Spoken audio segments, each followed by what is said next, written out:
আসসালামু আলাইকুম প্রিয় ভিউয়ার্স, আশা করি সবাই ভালো আছেন। আমিও আল্লাহর রহমতে ভালো আছি। আজ গিয়েছিলাম উত্তরবঙ্গের সবচাইতে বড় মাদ্রাসা আল জামিয়া আল ইসলামিয়া কাসিমুল উলুম, সংক্ষেপে জামিল মাদ্রাসা, যেটি বগুড়া শহরের চকফরিদ কলোনি এলাকায় অবস্থিত একটি কওমি মাদ্রাসা। এটা প্রতিষ্ঠিত করেন 1960 সালে হোসাইল উদ্দিন, এবং এই মাদ্রাসাটা কিন্তু অনেক বড়।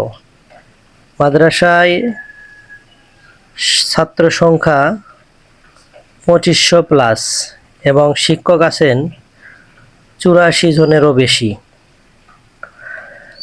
1960 সালে এটি প্রতিষ্ঠিত। 1967 সালে এখানে দাওরায়ে হাদিস, যাকে বলা হয় মাস্টার্স, খোলা হয়েছিল, কিন্তু 71 সালে যুদ্ধের সময় এটি বন্ধ হয়ে যায় এবং দীর্ঘদিন বন্ধ থাকার পরে 1981 সালে আবার পুনরায় এটি চালু হয়। তখন থেকে ইউসুফ নিজামী এই মাদ্রাসার মহাপরিচালক ছিলেন। তিনি যখন মৃত্যুবরণ করেন, তারপরে এখন বর্তমানে মুফতি আব্দুর রহমান মাদ্রাসার দায়িত্ব গ্রহণ করেন। বর্তমানে মাদ্রাসার মহাপরিচালক আশরাফ রহমানী।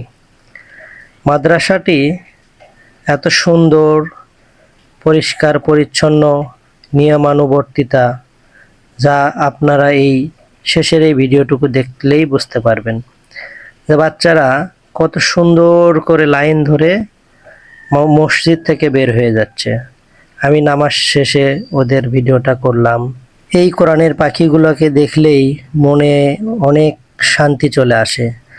আমি এই মসজিদে আজ নামাজ পড়লাম, অনেক ভালো লেগেছে। এবং দেখুন বাহির থেকে কত মানুষ এই মসজিদে আসে নামাজ পড়ে।